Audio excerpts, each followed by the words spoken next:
Hello and welcome everyone to the webinar. Thank you for joining us. My name is Ashley Slight and my colleague Chris Riccardi and I have been invited by the California Primary Care Association to present this webinar on the CMS Emergency Preparedness Rule, specifically the Surveyor training. This will be a two-part webinar, so please make sure you tune in for both parts. Just a couple of introductions. Myself and Chris here, we work with Constant Associates. We're a consultancy group based out of Torrance in Southern California, and we specialize in helping public health and healthcare partners with their training, their plan writing, their assessments, exercises, and generally all things emergency preparedness. We're really here to help you, and so our contact information will be listed at the end of both parts of this webinar. Please feel free to reach out to us.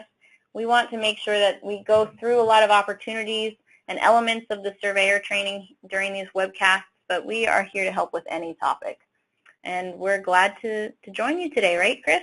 Absolutely. Well, greetings and thank you for having us. I appreciate the opportunity to share some information with you and hopefully to set you up for success on your journey into the emergency preparedness realm. So a couple of quick objectives for our webinar today.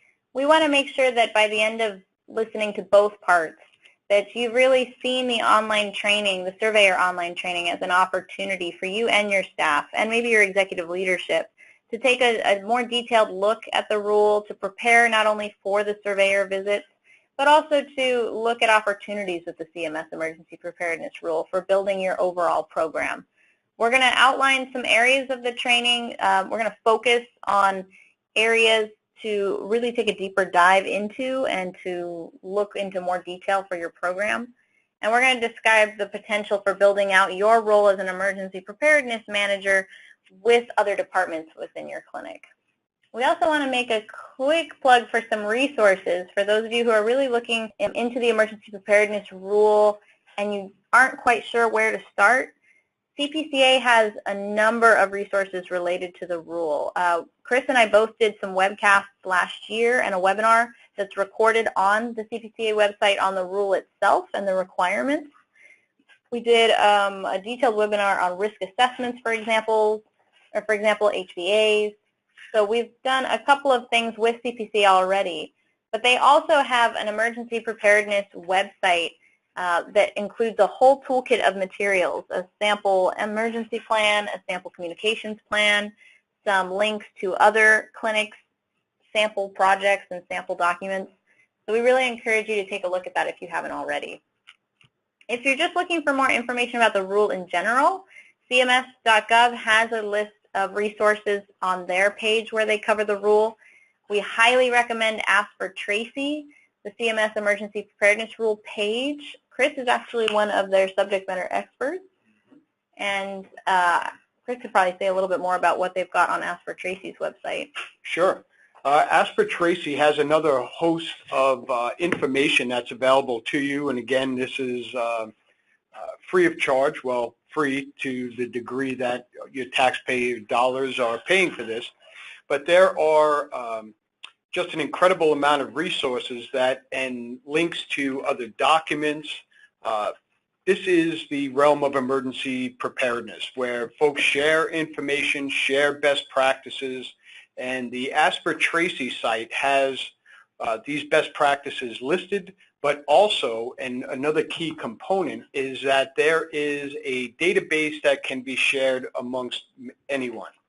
So these resources from the government as well as from the private and public sector that are incorporated into this process. You'll find slide decks and PowerPoint presentations. You'll find sample documents, sample after-action reports for any and all of the 17 provider types that are listed under the conditions of participation that were recently released. I highly, highly, highly encourage you to take a look and see if there's anything there that you find useful to you.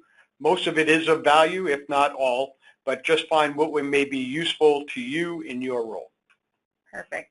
And just to add, for CPCA, CPIN had their own overview webinar of the Emergency Preparedness Rule, which might be a little bit more relevant to the peer network folks. So feel free to use that as well, depending on which audience you're engaging at your clinics about the rule itself. So with that, I'm going to pass it back to Chris here. He has a load of experience with managing these rules in the healthcare setting. And Chris can tell you a little bit more about his background and experience, but he's going to talk a little bit about the emergency preparedness role in the clinic setting and what some opportunities are for building that out with this rule. Thank you, Ashley. Greetings again. As we start to delve into the emergency preparedness role, I'll give you a little background on myself. I've spent the last 15 years of my existence working in the realm of emergency management. I was basically hospital-based, but under our hospital umbrella, we had primary care centers, urgent care, we have long-term care facilities, subacute care.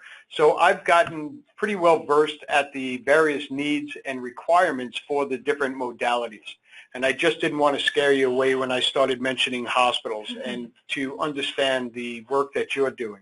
This last year has been spent working mainly with clinics in assisting them in meeting their compliance, setting up their actual practical resources in terms of being able to respond to a disaster, how they would be able to incorporate the tools that they have on hand, how to utilize their staff effectively, and even more importantly as to how this process integrates into the larger community, whether your healthcare coalition, perhaps your county is your coalition, but just to understand that there are resources outside of your four walls that will serve you well as you move on into this world. So thank you again for the opportunity, and I will get into what does the emergency preparedness role look like in a facility. Well, your goal is both practical and administrative. You will be developing plans. You will plan and prepare your facility or facilities for a potential disaster and or crisis.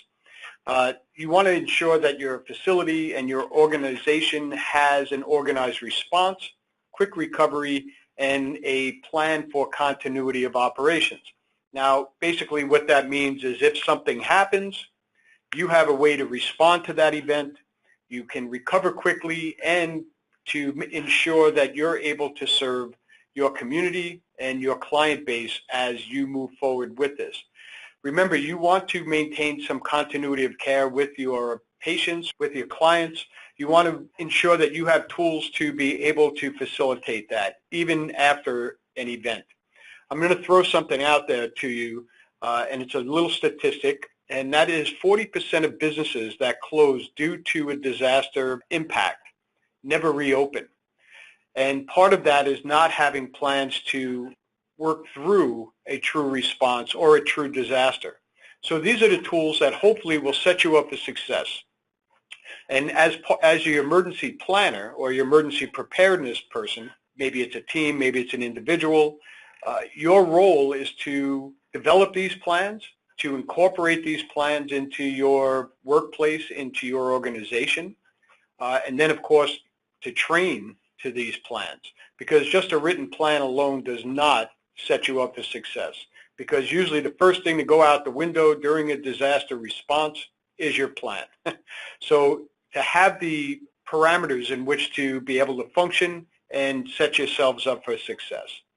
So now the emergency preparedness, I'm going to call them the emergency manager or emergency preparedness manager, is charged with creating the framework for this program, as I had mentioned. And in doing so, you are incorporating the other departments, you incorporate your administrative leaders into this plan so that you have a comprehensive process for response. And in doing so, you reduce the vulnerability and hazards that you may face and that you've identified within your communities. But this also builds resilience. And by building resilience, it helps you to stay flexible in meeting the challenges that you would face during a disaster response and to incorporate your recovery process. You need sustainability. You need a process to get you from the disaster impact to the recovery phase. And again, in this role, as I think I've made pretty clear, is that this is more than just ensuring that you're compliant, although your administrative aspect to this role is the key to your compliance. So if you do not document all of this information, and again, this falls under the emergency preparedness manager or the emergency manager, then you are putting these documents in place. Because the first thing that any surveyor will do when they walk into your facility is to look at your documentation. And for those of you in healthcare, you all know if it's not documented, it did not happen. So we'll start moving into just a little bit more in depth. And I just want to add that this is why we're starting with this role. As Chris said, I mean, the whole program starts with your role as the EP manager or preparedness manager. Even though you need to have all the elements in place that the surveyor training will cover, it's about building the entire program, and the program starts with you. And it starts with you engaging and building that team and building this framework and building in the capacity for that documentation. So you might be asking why we're starting with this emergency preparedness role element, but really it all starts with you. It starts with the program itself. And Ashley makes a good point, and that is, as you develop this process, the only way this integrates is by you sharing this information within your organization. But you will basically be the individual or individuals that will be compiling this information, testing this process, ensuring that this works. And that's, again, we're going to get into the disaster exercises or your trainings. But once you've established a plan, you need to test that plan.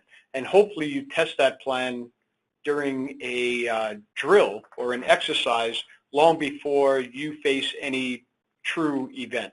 And you'll be able to work through the details to that process and work through things that may need to be improved.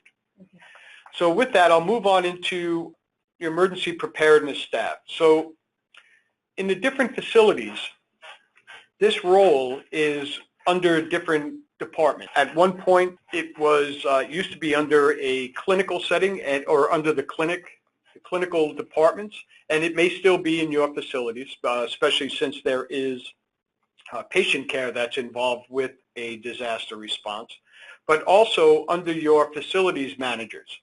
And in doing so, this incorporates a few different elements that I think you will find to be a benefit to you as an emergency preparedness leader. As you can tell, these role has been ill-defined in terms of what that position is. So you'll hear emergency manager, emergency preparedness person, emergency preparedness leader, or emergency management leader. And you may hear all of those come out of me at some point or another. Over the 15 years of my experience, we found that role has been defined in many different ways.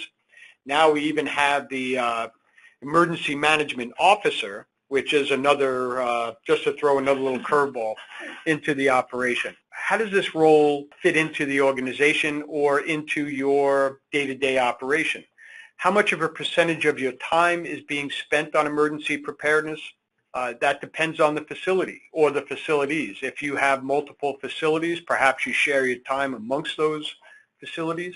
If you have 3 facilities, just say you do 30% of your hours at site 1, 30% at site 2, and of course 30 or 40% at, I want to make sure you see that I'm doing my math, 40% at the other facility. What about security? Because security falls under this role. This may be under the security department, which may or may not also be under facilities. And as I had mentioned, this could be under the clinical departments or your executive leadership, middle management, management roles. There's no clear definition as to what this role should be nor where does this sit formally in your organizational hierarchy. So your executive team will need to be actively engaged in this process, and I think you'll see as we start delving into a little bit more of the compliance factors as to how much of a key role your executive team will have in this process, especially since they will be interviewed by the surveyors for their understanding of your emergency management plan or your emergency preparedness plan. Some folks and some organizations have this under their compliance umbrella, which in essence it truly is a compliance issue. But when you get into compliance, a lot of your compliance aspects are the administrative aspect to the emergency preparedness process. Your practical aspects usually comes under your facilities and your clinical aspects. So just so that you have a different understanding, and hopefully I've shed a little bit more light and made that a little less confusing. But you may have some type of offsite emergency manager or program that provides oversight to your organization. I've worked with a couple of clinic systems that have more than 10 facilities under that umbrella. Now, how do you coordinate those efforts amongst the individuals that may be in charge of that responsibility at that facility, or is it you that's in charge of that responsibility at all 10?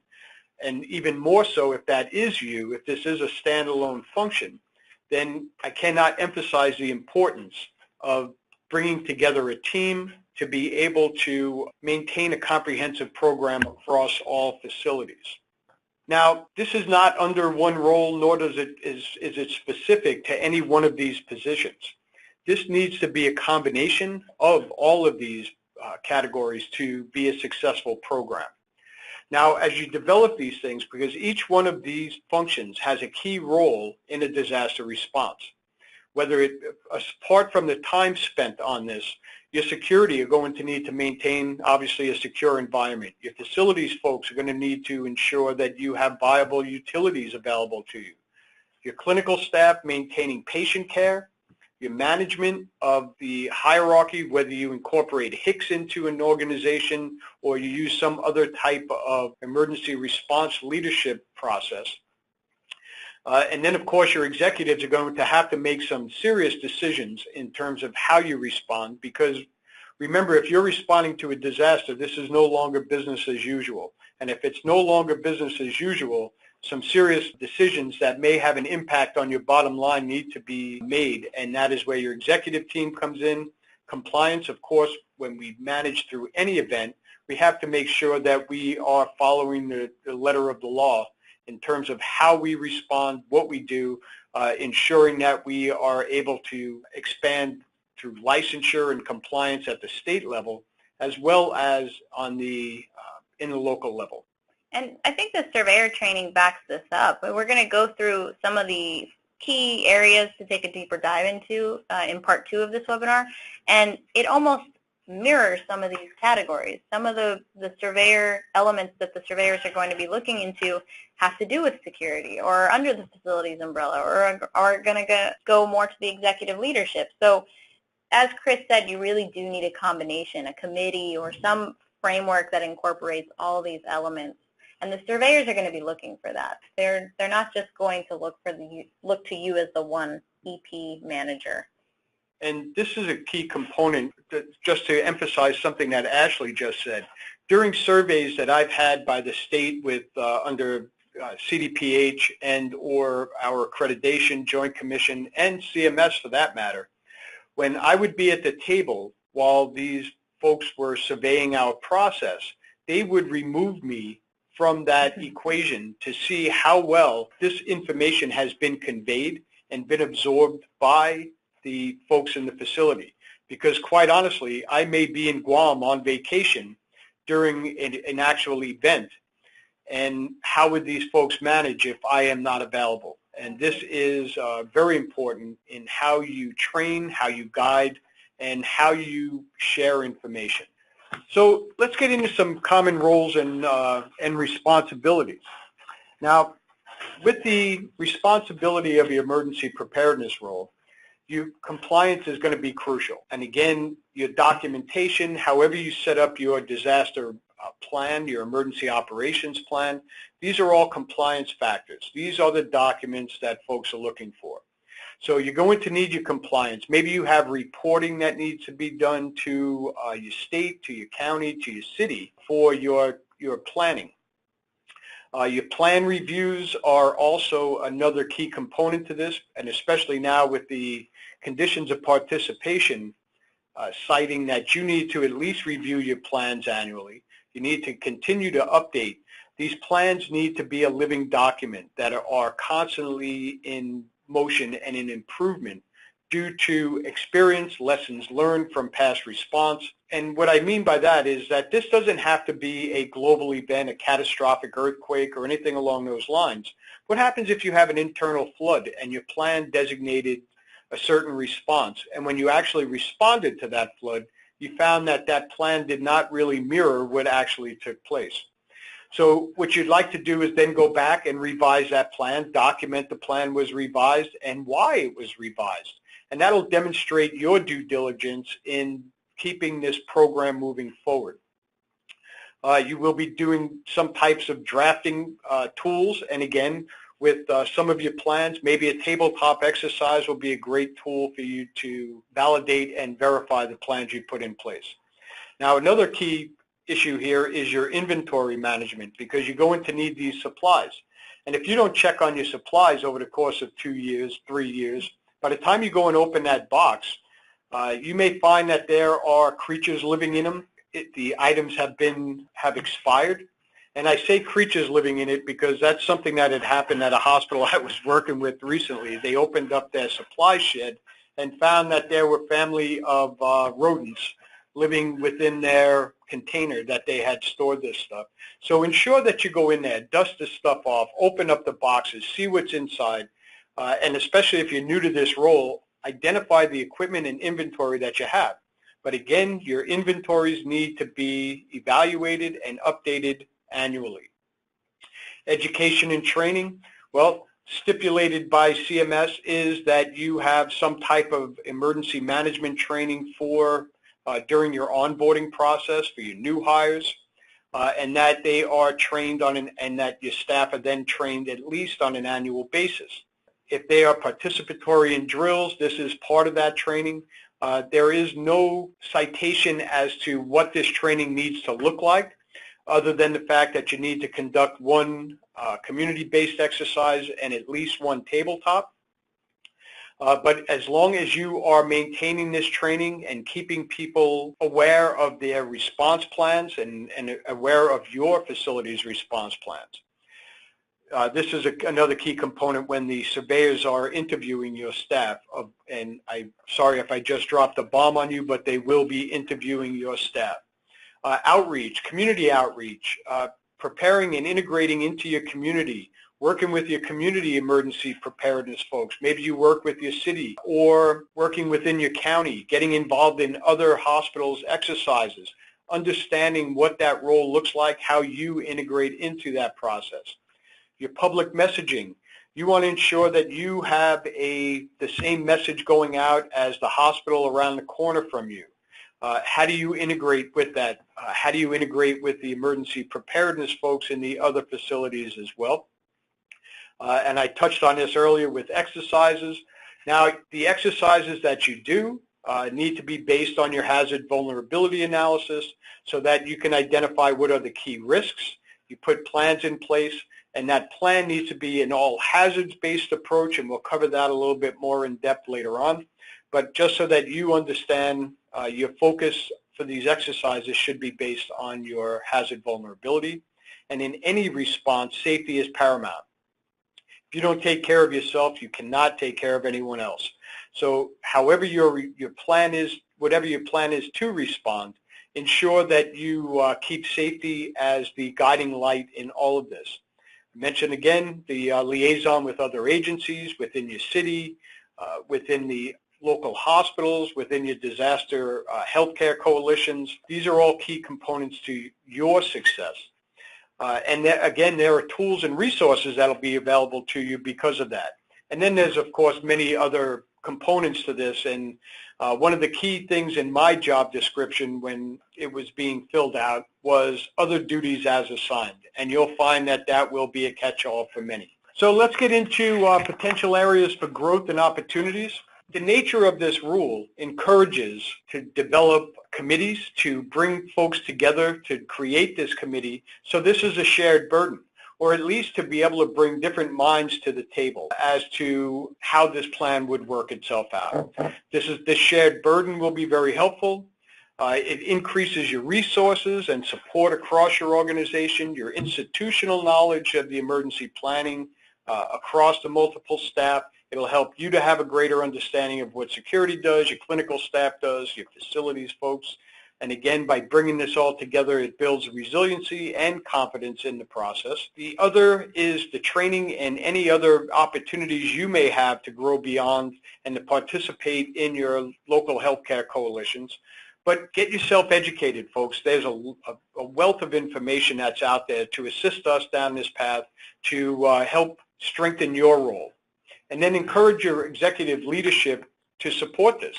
Folks, they will be interviewed by your surveyors. They are looking to ensure that your executive leadership has a working knowledge of your process. So with that, I will pass this along to Ashley and get into some of the introduction to the surveyors training.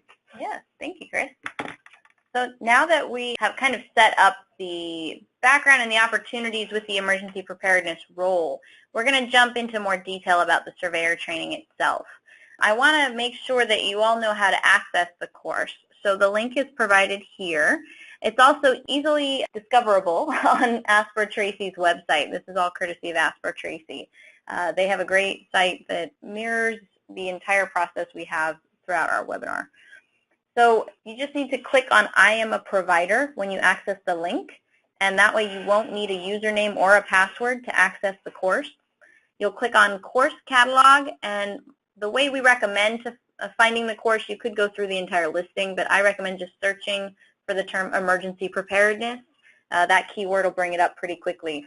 And you just click launch course. There are 2 modules that you should take a look at. Module 1, as you can see here, this is the page that you'll be looking at. Module 1 is emergency preparedness for every emergency. And Module 2 focuses a bit more on the surveying process, surveying for emergency preparedness.